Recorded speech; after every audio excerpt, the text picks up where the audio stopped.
नमस्कार दोस्तों, स्वागत है आप सभी का गणेश एस्ट्रो हेल्प में। मैं हूं डॉक्टर दिलीप और बहुत बहुत स्वागत करता हूं आप सभी का इस कार्यक्रम में, ज्योतिष के इस कार्यक्रम में। जिन लोगों को ज्योतिष पसंद है, जो इससे बहुत जुड़े हुए हैं और इसको थोड़ा समझना भी चाहते हैं, उन्हीं के लिए कार्यक्रम है। तो हम आज बात करेंगे राहु केतु के महापरिवर्तन की। तो सबसे पहले मैं बता देना चाहता हूं कि जितने भी ग्रहों के ट्रांजिट के गोचर के जो परिवर्तन होते हैं, उनमें जो सबसे ज्यादा महत्वपूर्ण है, एक तो है शनि का जो परिवर्तन है, 7.5 ढैया कंटक शनि, वो बहुत इंपॉर्टेंट है। और उसके बाद अगर दूसरा कोई है तो वो राहु एक्चुअली राहु माया है, बहुत ही शक्तिशाली ग्रह हैं। किसी भी ग्रह को कंट्रोल करने की इनमें हिम्मत है, ताकत है। सूर्य, चंद्र, शनि सभी को कंट्रोल कर सकते हैं। तो राहु बहुत शक्तिशाली ग्रह हैं और इनका गोचर भी उतना ही शक्तिशाली होता है, बहुत ही इंपॉर्टेंट होता है। और अगले 1.5 साल के लिए वो अपनी उच्च राशि में जा रहे हैं। उच्च राशि मतलब कि शुभ राशि में जा रहे हैं। तो ओवरऑल तो बहुत कुछ बदलाव आएंगे, बड़े बड़े, डिपेंड अपॉन किस घर में जा रहे हैं उसके अकॉर्डिंग, पर बड़े बदलाव आएंगे, शक्तिशाली बदलाव आएंगे। और खास करके उन लोगों के लिए जिसकी राशि में राहु शुभ हैं और जन्मपत्री में जन्म के समय भी शुभ स्थान पर बैठे हुए हैं, शुभ ग्रहों की दृष्टि है, तो उनके बहुत बड़े बड़ी ऊंचाइयां छुएंगे लोग। जो उन्होंने नहीं सोचा था वो भी होगा। मतलब आपने सोचा नहीं था कि ऐसा हो भी सकता है कि मेरी जॉब मतलब इतनी अच्छी कंपनी में भी लग सकती है, तो वो हो सकता है। राहु करा सकते हैं। राहु जब देते हैं, इसी बात के लिए जाने जाते हैं कि अचानक से देते हैं और आपकी प्लानिंग से तो कहीं आगे का देते हैं, या फिर अगर बुरे होते हैं तो जो आपने नहीं सोचा उससे बहुत ज़्यादा बुरा भी अचानक से दे सकते हैं। अक्सर जब कोई बहुत बड़ी दुर्घटना होती है तो वहाँ पर कहीं ना कहीं राहु की दशा, अंतरदशा, पर्यंतर दशा या राहु का एस्पेक्ट कुछ ना कुछ काम अवश्य कर रहा होता है। जिन्होंने लाखों कुंडलियाँ देखी हैं, चेक किया है, वो समझ सकते हैं कि राहु का कितना रोल है इस जीवन में। तो राहु के बारे में और थोड़ा सा बताते हैं कि राहु सिंभिका के पुत्र हैं। इनका जन्म समुद्र मंथन के बाद हुआ था, जब भगवान विष्णु ने मोहिनी रूप धारण करके जो अमृत जो था वो ले लिया था और कहा था कि मैं इसको बांटूंगी, और कहा कि आप देवलोग आप एक साइड बैठ जाइए और राक्षस लोग एक तरफ। तो दोनों बैठ गए। राक्षसों ने मोहिनी की बात मान ली, मोहित हो गए थे, और मोहिनी ने एक एक करके जो अमृत था वो देवताओं को पिलाना शुरू किया। इसमें एक राक्षस स्वरभानु, ये उसकी समझ में आ गया कि इस तरह से तो अमृत खत्म हो जाएगा और हमें कुछ नहीं मिलेगा। तो उसने रिस्क लिया, उसने अपने जीवन का रिस्क लिया, और फिर उसने ऐसा चालाकी चली, उसने ऐसा भेष बनाया कि कोई देवता उसको पहचान नहीं पाया। ईश्वर तो खैर चाहते होंगे, उनकी तो इच्छा रही होगी, उनसे तो कुछ भी छुपा नहीं, पर कोई देवता उन्हें पहचान नहीं पाया। लास्ट पॉइंट तक जब चंद्रमा और सूर्य ने उसे पहचाना तो तब तक देर हो चुकी थी। भगवान विष्णु ने तुरंत ही उसका गला जो है अलग कर दिया, पर इससे पहले अमृत नीचे जा चुका था और राहु और केतु का जन्म हो चुका था। ईश्वर की इच्छा थी, इसीलिए ऐसा हुआ। तो यहां से एक चीज निकल के आती है कि बहुत ही इंटेलिजेंट, बहुत ही दिमाग वाला, डिप्लोमेटिक, रिस्क लेने वाला, और बहुत बुद्धि चाहिए इस तरह का भेष बदला कि कोई देवता पहचान नहीं पाया। मायावी भेष बदल दिया। मायावी जो नहीं है वो दिख रहा था, जो है वो पता नहीं चला किसी को। सूर्य और चंद्र को सिर्फ पता लगा। तो इसको कहते हैं राहु की माया। राहु के ये कुछ गुण हैं: छदम भेषधारी, डिप्लोमेटिक, नियमों का पालन नहीं करते। अब वहां बैठे हुए थे तो जैसा भगवान कृष्ण ने कहा था, भगवान परम ईश्वर ने कहा था, मोहिनी रूप में कहा था कि भाई आप बैठिए, सभी को मिलेगा, तो उन्होंने इंतजार नहीं किया, उन्होंने लौ तोड़ा। उन्होंने कहा कि भाई ऐसे बैठे रहे तो बैठे ही रह जाएंगे, कुछ करना पड़ेगा, एक्शन ओरिएंटेड, कुछ किया, भेस बनाया। तो यहाँ पर भी राहु काफी शक्ति देता है कार्य करने की, बहुत हिम्मत देता है, ऐसा रिस्क लेने की क्षमता देता है कि दूसरे ले नहीं पाते। तो Rahu is a wonderful planet, बहुत ही अच्छा ग्रह है। उसको बेकार में इतना बदनाम किया हुआ है कि वो सिर्फ खराब है। हाँ, खराब चीजों में उसका हाथ जरूर है, पर आपकी जो बहुत बड़ी जो ऊंचाइयां जो लोग छूते हैं और पॉलिटिक्स में जो बहुत ऊपर तक जाते हैं, जिनका दुनिया में चाहे वो भौतिकता के क्षेत्र में, चाहे वो दार्शनिकता के क्षेत्र में, चाहे वो धर्म के क्षेत्र में बड़ा नाम होता है, वहां राहु का हाथ होता ही होता है। तो बहुत ही अच्छा ग्रह है राहु। राहु भौतिकवादी हैं, नियमों की परवाह नहीं करते हैं, वैज्ञानिक हैं, नया शोध करने के, चीजों को नियम तोड़ते हैं, एक ही चीज पर रट्टा लगा के नहीं रहते, नया कुछ निकालना है, नया कुछ करना है। तो एक तरह से तो ये गलत भी है कि आप नया करेंगे, नए पुराने नियमों को नहीं मानेंगे। दूसरी तरफ अगर आप पुरानी ही बातों पर ऐसे ही चलते रहेंगे तो नया कैसे निकल के आएगा।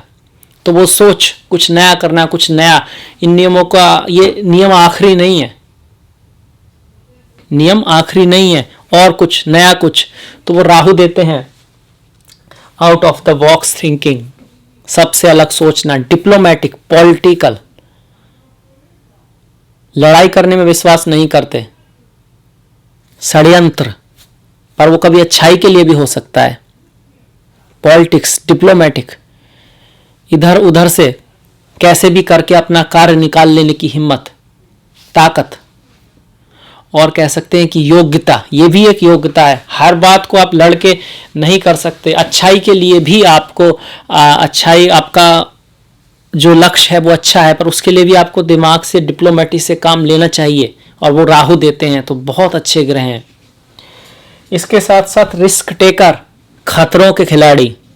खतरों के खिलाड़ी का मतलब उनको मजा ही इसमें आता है कि कुछ ऐसा किया जाए जिसमें थोड़ा खतरा हो, जिसमें थोड़ा सस्पेंस हो, जिसमें थोड़ा एड्रेनलिन रश हो। जिनके राहु होता है वो खतरों के खिलाड़ी होते हैं, तभी वो लाइफ में बहुत ऊपर जाते हैं। क्योंकि जो समुद्र में कूदेगा नहीं वो मोती क्या खाक निकालेगा, और कूदेगा तो डूबने का खतरा तो होगा ही होगा। कितना भी अच्छा तैराक हो तो खतरा तो लेना पड़ेगा। तो वो राहु देते हैं, इस चीज की समझ भी राहु देते हैं। सिक्योरिटी ओरिएंटेड नहीं होते, गोल ओरिएंटेड होते हैं, प्रॉब्लम ओरिएंटेड नहीं होते, सॉल्यूशन ओरिएंटेड होते हैं, और काफ़ी बड़े खतरे लेते हैं, काफ़ी कुछ लाइफ में ईश्वर के ऊपर छोड़ देते हैं कि होगा, देखा जाएगा, कर लेंगे सब। तो ये राहु देते हैं। राहु के रिजल्ट भी कुछ इसी तरह के होते हैं, बिना प्लान के अचानक से। मतलब आपने सोचा हाँ देखा जाएगा, ये होगा, और हो कुछ और ही गया, और हुआ भी ऐसा जो आपने सोचा नहीं था, या तो बहुत अच्छा है पर बहुत बुरा। पर दोनों केस में अगर राहु स्ट्रांग है तो आप उससे भी लड़ लेंगे, उससे भी आगे निकल जाएंगे। इसीलिए बहुत जो ऊंचे लोग होते हैं उनके लिए राहु की महत्वता सूर्य से कम नहीं है। हालांकि सूर्य राजा है और चंद्रमा रानी है, वो मन है और आत्मा है, वो तो है ही, पर राहु भी बहुत इंपॉर्टेंट है। तो ये था हमारा राहु के बारे में थोड़ा सा। राहु की जो डायरेक्शन है वो साउथ वेस्ट है, मतलब कि पश्चिम, दक्षिण पश्चिम वो दशा है, वो जो दिशा है। और दूसरी जो भाषाएं हैं जैसे स्पेनिश हो गया, उर्दू हो गया, पर्शियन हो गया, वो राहु से मिलती। जिनका राहु अच्छा है वो बाहर विदेशों में ज़्यादा सफल होते हैं, और विदेशी लोगों से उनको फ़ायदा भी होता है, और विदेशी भाषाएं भी उन्हें जल्दी आ जाती हैं। किसी को गिरा के ऊपर जाने की जो नीति होती है, जो कई बार जरूरी भी हो सकती है, उसमें राहु अग्रणी है, सर्वोत्तम है। उसका उनका ज्ञान मतलब अतुलनीय है। जो दूसरे को गिरा के ऊपर जाना, पॉलिटिक्स करना, पीछे से खेल करना, षड्यंत्र करना, अब ये हमेशा खराब नहीं होता है। अगर राहु आपका अच्छा है तो आप में ये एबिलिटी जरूर है, पर आप इसका यूज हमेशा अच्छाई के लिए करेंगे। जैसे कि टेररिस्ट पकड़े गए, अब टेररिस्ट जो हैं बोल रहे हैं कि भाई हमको या तो उस नेता को दो या इसको दो, नहीं तो इनको मार देंगे। तो षड्यंत्र चाहिए, डिप्लोमेसी चाहिए, इस तरह का दिमाग चाहिए जो उनको भी चकमा दे के इस तरह से करे कि लोग भी बच जाएं और टेररिस्ट भी ना भाग पाएं। तो समझिए इस बात को कि राहु की ज़रूरत सभी को है, अच्छों को भी है, बुरों को भी है। और जो अच्छे हैं उसे अच्छी तरह की तरह यूज करेंगे, जो बुरे हैं बुरे की तरह से यूज करेंगे, वैसा ही उनका फल भी मिलेगा। पर राहु अपने आप में बड़े अच्छे हैं, राहु अपने आप में बड़े अच्छे हैं, इसलिए ओम राहवे नमः। और राहु से डरने की कोई ज़रूरत नहीं है, राहु से डरने की कोई ज़रूरत नहीं है। राहु के लिए बहुत अच्छा रहता है माता दुर्गा का मंत्र, ओम दुम दुर्गाय नमः, ओम दुम दुर्गाय नमः। और सूर्य नमस्कार करना, सूर्य को पानी देना। चंद्रमा और सूर्य अगर आपके स्ट्रांग हो तो राहु नॉर्मली फिर अच्छा फल देने लगते हैं, अच्छे आने लगते हैं, क्योंकि राहु छाया है और सूर्य रोशनी है। तो जब रोशनी बढ़ेगी तो छाया तो अपने आप ही कम हो जाएगी। ये सब बातें हैं कुछ।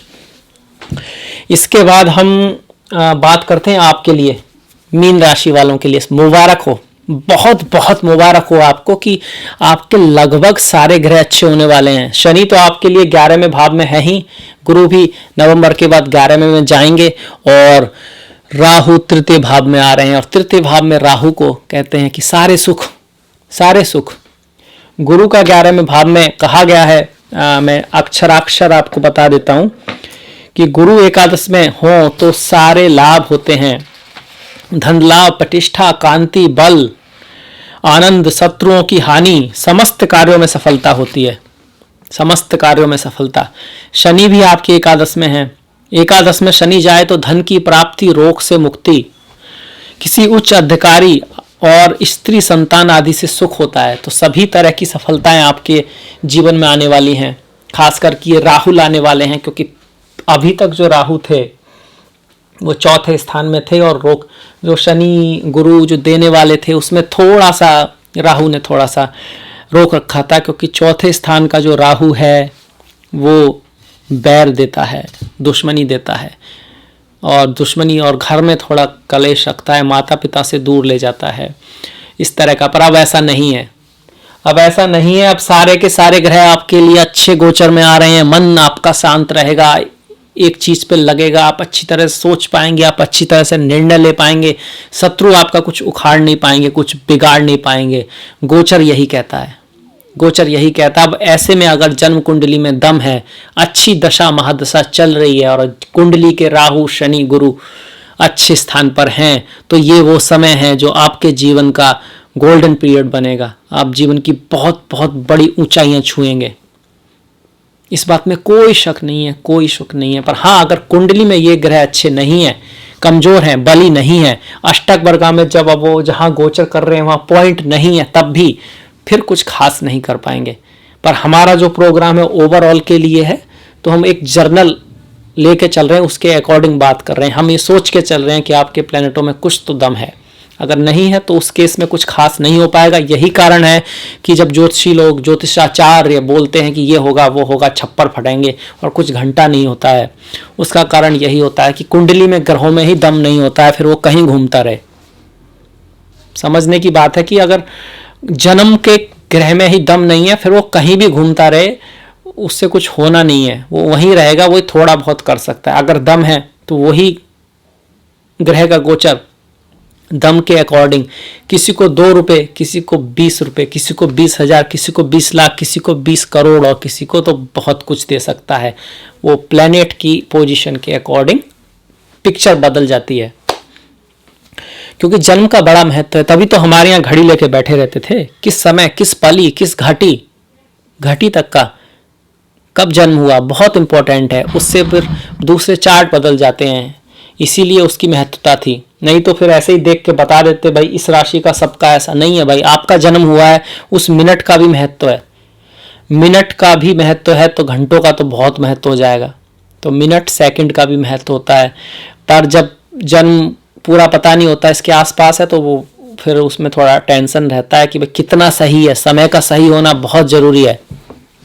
तो आगे अपने लिए, अपने बच्चों के लिए खास करके समय का बिल्कुल सही, हाँ इतना मिनट, इतना घंटा, इतना सेकंड, तो फिर कुंडली से ज़्यादा अच्छा निर्णय निकल कर आएगा, उपाय भी अच्छे निकल कर आएंगे, और प्रोबेबिलिटी जो होगी कि हाँ क्या होगा वो भी अच्छा निकल कर आएगा। और जिन लोगों का समय निश्चित नहीं है, तो फिर वो पैसा बर्बाद ना करें अपना कि भाई किसी से कुंडली बनवाओ, ये बनवाओ। अब जाएंगे तो ज्योतिषी तो बना ही देंगे, बनाने वाले आपको पता है बहुत बैठे हैं, पर अगर समय निश्चित नहीं है तो बड़ा मुश्किल है। फिर उसके बाद आपकी जो जितनी भी घटनाएं हैं उनका मैच होना चाहिए। केपी वाले फिर वो लॉर्ड, सब लॉर्ड, ये सब मैच करते फिरेंगे आपके, और उसके बाद भी मुझे कभी हो भी सकता है हो भी जाए और कहीं हो भी सकता है ना भी हो, 50-50 है। ठीक है, अब हम बात करते हैं आपकी राशि के लिए। तो राहु का तृतीय भाव में गोचर, हमारा फोकस राहु ही रहेगा। शुभ शुभ शुभ, हर तरह से शुभ। क्या क्या शुभ फल देगा?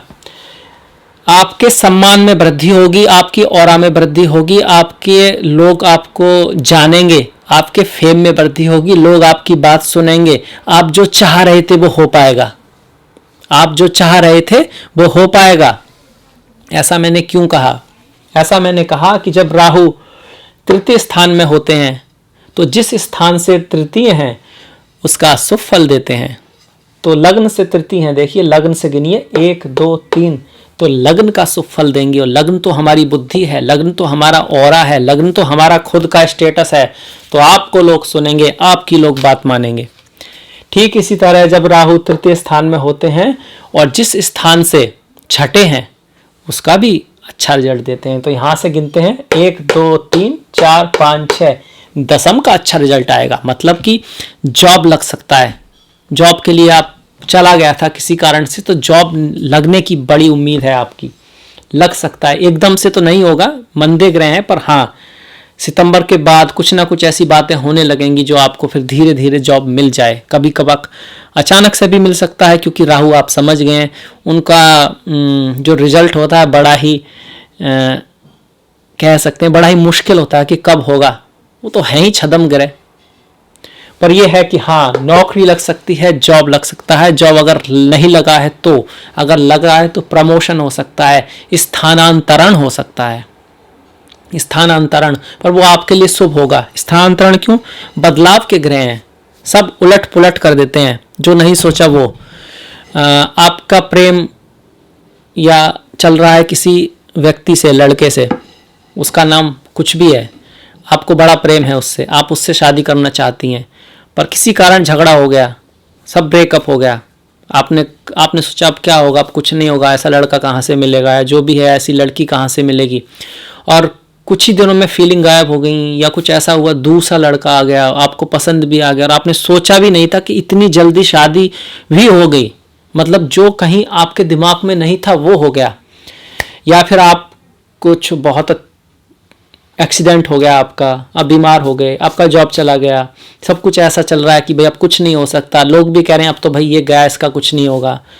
पता लगा कि भाई अगले महीने उसकी लॉटरी निकल गई, वो तो मतलब यहाँ से सीधा यूरोप चला गया, न्यूयॉर्क चला गया, मॉस्को चला गया, कहीं भी ऐसा कुछ हो गया जो आपने नहीं सोचा था, उसने भी नहीं सोचा था और किसी ने भी नहीं सोचा था। तो ये किसने किया? राहु ने किया। इस तरह का जो बॉम्बार्डिंग सफलता होती है वो राहु करते हैं। तो उसकी चांस है आपकी लाइफ में, अगर राहु अच्छे हैं तो। एक तो ये हुआ, छठे का अच्छा रिजल्ट देंगे। क्यों? क्योंकि राहु अगर तृतीय भाव में हो तो जिस स्थान से वो दसम है उसका शुभ फल देते हैं। तो यहां से अगर हम गिनते हैं तो 1 2 3 4 5 6 7 8 9 10, तो छठे से वो दसम है, तो छठे का भैया बहुत अच्छा रिजल्ट देंगे। अब छठे का रिजल्ट भाई कैसा होगा? अच्छा, अब छठा तो घर ही रोग ऋण शत्रु को दिखाता है, रोग ऋण शत्रु को दिखाता है। तो रोग अगर कोई है तो वो नष्ट हो जाएगा, स्वास्थ्य में वृद्धि होगी ताकि रोग ना हो। बाय चांस कुछ होता भी है टेम्परेचर वगैरह तो बड़ी जल्दी उतर जाएगा, बड़ी जल्दी आपको दवाई लगेगी, दवाई से आपको असर होगा। ऋण अगर आप लेना चाहते हैं तो आपको मिल जाएगा, आपने ले रखा है तो उतर जाएगा। कुछ ना कुछ ऐसी सिचुएशन बनेगी ताकि आपका ऋण उतरने लगेगा। एज ए जनरल नॉलेज, मंगलवार को कभी ऋण लेना और बुधवार को कभी किसी को पैसा देना, ऐसा जो आपको ये हो कि उम्मीद आए वापस आए, तो वापस आने में बड़ी दिक्कत होती है। बाकी कुंडली की योग होते हैं सबसे महत्वपूर्ण तो, पर ये हाँ ये है कि ये आपके फेवर में आ रहा है। जैसे कि अगर छठे का स्वामी 11वें में हो, छठे का स्वामी 11 में हो, 11वें का स्वामी जो है वो 2 में हो, तो एक तरह का ऋण योग बन जाता है। छठे और 11 का संबंध हो तो ऋण योग अगर इस तरह का योग है तब तो दिक्कत होगी उतरने में, भले ही राहु ऐसे हो। या छठे का स्वामी आपके दूसरे भाव में चला गया है ना, और दूसरे का स्वामी छठे में चला गया, तो ऐसे में नहीं उतर सकता पूरी तरह ऋण। पर यह है कि हाँ, राहु आपको सपोर्ट जरूर करेंगे और 100 में से 90 लोगों में ऐसा योग नहीं होगा। उनके लिए, उनका अगर उन्होंने ऋण लिया है तो ऋण उतारने राहु आ गए हैं। वो भी ऐसे उतरेगा कि आपने सोचा नहीं। ऐसा लाभ होगा कहीं से जिसकी आपने उम्मीद नहीं की, अचानक से होगा। अब कितना टाइम लग सकता है, मुश्किल है। 2022 के अप्रैल तक राहु ऐसा है, कभी भी दे सकते हैं, कभी भी दे सकते हैं। हाँ, थोड़ा सा आइडिया निकाल सकते हैं, आइडिया निकाला जा सकता है कि कब देंगे, पर कभी भी दे सकते हैं। राहु को कहा गया है और बुध को कहा गया कि कभी भी रिजल्ट दे सकते हैं। राजयोग बना हुआ है तो कभी भी दे देंगे। अब जैसे शनि है, लेट देंगे, सूर्य मंगल है, जल्दी देंगे, गुरु शुक्र हैं, बीच में देंगे, पर राहु कभी भी दे सकते हैं, ये याद रखिएगा। हाँ, थोड़ा सा आइडिया ये है कि जब कृतिका नक्षत्र में रहेंगे, पंचम चूंकि सूर्य की राशि है, कृतिका नक्षत्र में रहेंगे, जब रोग ऋण शत्रु इस सब का ज्यादा देंगे। कृतिका में रहेंगे वो आपके सितंबर 2021 से अप्रैल 2022 तक। रोहिणी में रहेंगे आपके जनवरी 2021 से सितंबर तक। तो इस भाव का ज्यादा रिजल्ट देंगे। इस भाव का रिजल्ट क्या आएगा, पंचम भाव का शुभ रिजल्ट। एक तो इस संतान प्राप्ति हो सकती है, संतान बहुत अच्छा कर सकती है। एग्जाम, अगर आप स्टूडेंट हैं, एग्जाम में आप क्रैक कर सकते हैं। वो सपना जो आपने देखा था, जिसकी आप तैयारी कर रहे थे, जिसकी आपने अब उम्मीद छोड़ दी थी, तो वो हो सकता है। कुछ अचानक, कुछ शौक के साथ कुछ अच्छा हो सकता है। लॉटरी लग सकती है, पैसा आ सकता है कहीं से, पूरे पुण्य की वजह से। ये मत सोचिएगा कि राहु आपको फ्री में देने वाले हैं, नहीं, कुछ नहीं। आपका ही कर्म है, बस इस तरह से आएगा जब आपने उम्मीद नहीं की थी। सब कर्मों का ही रिजल्ट है। कर्म प्रधान विश्व रचि राखा, होइए वही जो राम रचि राखा। जो कर्म प्रधान है संसार, पर होता वही है जो ईश्वर ने लिखा है। तो ईश्वर ने लिखा भी कर्म के आधार पर है, अपने आप नहीं लिखा है। तो कर्म प्रधान विश्व रचि राखा। 5वें घर से यात्राएं भी हो सकती हैं, कुछ यात्राएं भी हो सकती हैं। कुछ इस तरह के काम में अगर हैं, जैसे शो बिजनेस है, आप पॉलिटिशियन हैं तो आप चुनाव जीत सकते हैं। अगर आप एक्टर वगैरह हैं तो उसके लिए भी 5वां घर थोड़ा हेल्प करता है। कोई भी परफॉर्मेंस का है, आप परफॉर्मर हैं कहीं पर, आपको बाहर आके अपने आप को, आप यूट्यूबर हैं, आप कुछ मीडिया में हैं, मतलब आपका कुछ पब्लिक इमेज टाइप है, तो उसके लिए। और आपका राहु यहाँ पर आ रहा है तो बहुत अच्छा है, बहुत शुभ है। बुक पब्लिशन में है आप, कुछ आपका टूरिज्म का बिजनेस है, तो उसमें भी राहु खतरनाक तरक्की कराएंगे, जिसको सोचा नहीं था। अच्छा, कुछ बुरा भी करेंगे क्या, ओवरऑल नहीं करेंगे, क्योंकि हर तरह से आपका जो है शुभ है मामला। शनि अच्छे हैं, गुरु अच्छे हैं, राहु अच्छे हैं, और क्या चाहिए। बाकी को तो आप बंद कर दो देखना चाहो तो। अगर ये 3 अच्छे हैं तो गोचर तो है ही। अगर दूसरा ग्रह बेकार जा भी रहा है, शुक्र बुध, और ये 3 अच्छे हैं, तो वो कुछ उखाड़ नहीं पाएगा। उसकी वजह से कुछ आपका बुरा होगा नहीं, ये आप लिख लीजिए। वो कुछ होगा तो फिर उसमें दशा महादशा जन्म पत्री का खेल है। गोचर आपका कुछ नहीं कर सकता, गोचर आपके पक्ष में है, आपके साथ है। अच्छा, बुरा थोड़ा सा जो है, हल्का सा, वो है एक तो 4थे भाव के लिए और एक अष्टम के लिए। वो क्यों, जब राहु तृतीय में होते हैं और जिस भाव से 12 में है और जिस भाव से अष्टम है, उसका अशुभ फल देते हैं। तो यहां से तो 12 में है, दिख ही रहा है। यहां से अगर गिने तो 1 2 3 4 5 6 7 8 अष्टम में है। यहां से गिने तो 12 में है। पैसे गिन के बता देता हूं मैं आपको, 1 2 3 4 5 6 7 8 9 10 11 12। तो उसका इन 2 भावों का थोड़ा सा अशुभ फल दे सकते हैं। ये पहला घर है आपका, ये दूसरा है, तीसरा है, चौथा है। तो 4थे भाव का ये 5वां है, 6ठा है, 7वां है, 8वां, ये 8वां भाव है। 4थे और अष्टम से रिलेटेड थोड़ा सा अशुभ फल हो सकता है। 4थे से क्या अशुभ फल हो सकता है, एक तो घर में अशांति रहेगी, काम बहुत ज़्यादा होगा, तरक्की बहुत ज़्यादा हो सकती है, तो काम में बिजी हो जाएंगे। हो सकता है घर वालों को या घरवाली को या घर वाले को आप कम टाइम दे पाएँ, उसकी वजह से कोई प्रॉब्लम क्रिएट हो। माता की थोड़ी तबीयत थोड़ी सी हो सकता है कि उतनी अच्छी ना रहे। आसपास के जो दोस्त वगैरह हैं उनके लिए कम टाइम निकल पाएँ। छोटे भाई से भी थोड़ा बहुत अनबन हो जाए किसी छोटी मोटी बात पर, इस तरह की है संभावना। गाड़ी खरीदें, घर खरीदें, जमीन अगर खरीदें तो बड़ा ही ध्यान रखें डॉक्यूमेंट्स वगैरह का, उसमें गड़बड़ हो सकती है। यात्रा करते वक्त, समुद्र यात्रा करते वक्त, विदेश जाते वक्त, बाहर जाते वक्त, लॉटरी खरीदते वक्त बड़ा ध्यान रखें।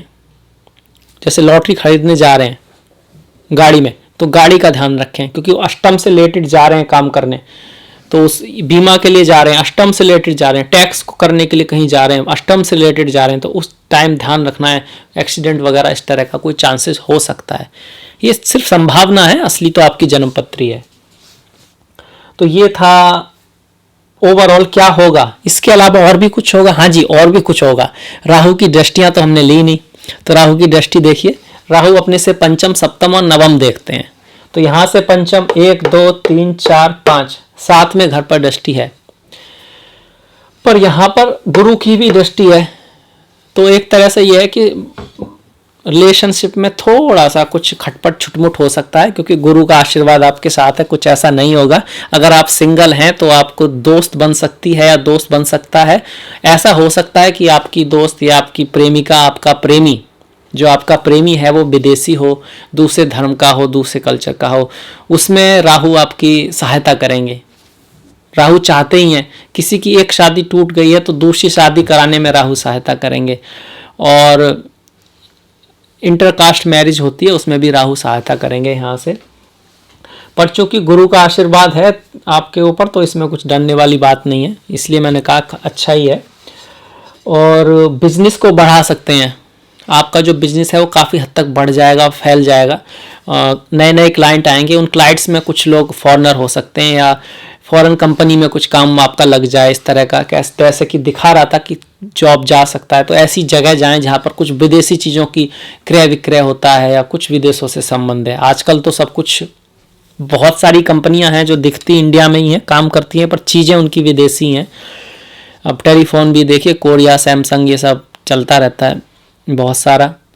तो इसलिए ऐसा नहीं है कि आप विदेशी जाएं उसके लिए। इसके अलावा राहु की जो नवम पर दृष्टि है, पिता के स्वास्थ्य का थोड़ा सा ध्यान रखें। पिता से थोड़ा अनबन करा सकते हैं। हालांकि यात्रा के लिए, बाहर ले जाने के लिए, टूर ट्रैवल के लिए, विदेश यात्रा के लिए अच्छे हैं। आपको दूसरे धर्म में इंटरेस्ट आएगा, फिलॉसफी में इंटरेस्ट आएगा, आप दूसरी चीज़ों को जानने की कोशिश करेंगे यहाँ से। पर एक बात का ध्यान रखें, कई बार राहु अपने जो गुरु हैं उनका अपमान न करें। अपना जो धर्म है उसको पूर्णतः बिना जाने किसी निर्णय पर ना जाएं। ये ना सोचें कि दूसरे के धर्म में कुछ बहुत ज़्यादा मोती हैं, वो भी अच्छा है पर आपका भी कम अच्छा नहीं है। आप एंड में यही पाएंगे। राहु से नवम जो दृष्टि है वो 11वें भाव पर पड़ रही है, जहां पर गुरु और शनि बैठे हुए हैं। तो गुरुओं का प्रति अपना आदर बनाए रखें। जो वृद्ध व्यक्ति हैं, आपसे वृद्ध हैं, आपसे जनरेशन गैप है जिनके साथ, उनके साथ अपना सम्मान बनाए रखें, क्योंकि उसमें थोड़ी खटास ला सकते हैं। यहाँ से आपका जो लाभ होगा उसको बढ़ाएंगे। बड़े भाई से जो रिश्ते हैं उनको थोड़ा सा बना के रखें। मेहनत बढ़ेगी, काम बढ़ेगा और इच्छाएं भी बढ़ेंगी। उसकी वजह से आप किसी अपने से ज्ञानी, अपने से बड़े, अपने से गुरु, आपके गुरु, उनका अपमान ना करें, क्योंकि राहु कुछ कुछ कराते हैं, उनका थोड़ा सा नेचर है। वही हैं तो मेलेफिक ग्रह में आते हैं, तो ये थोड़ी सी सावधानी है। बाकी आपके लिए सब शुभ ही शुभ है, लाभ ही लाभ है। तो इसी के साथ में ये राहु केतु का महापरिवर्तन जो है उसको ख़त्म करता हूँ इस वीडियो को। मुझे आशा है आपको पसंद आया होगा, अच्छा लगा होगा। तो प्लीज़ लाइक कीजिएगा, सब्सक्राइब कीजिएगा, घंटी वाला जो बटन है उसको दबाना मत भूलिएगा। मैंने डिस्क्रिप्शन में अपना फेसबुक का, इंस्टाग्राम का, ट्विटर का लिंक दिया है, तो आप फॉलो कर सकते हैं, आप लाइक कर सकते हैं। तो इसी के साथ मिलेंगे नेक्स्ट वीडियो में। तब तक के लिए नमस्कार।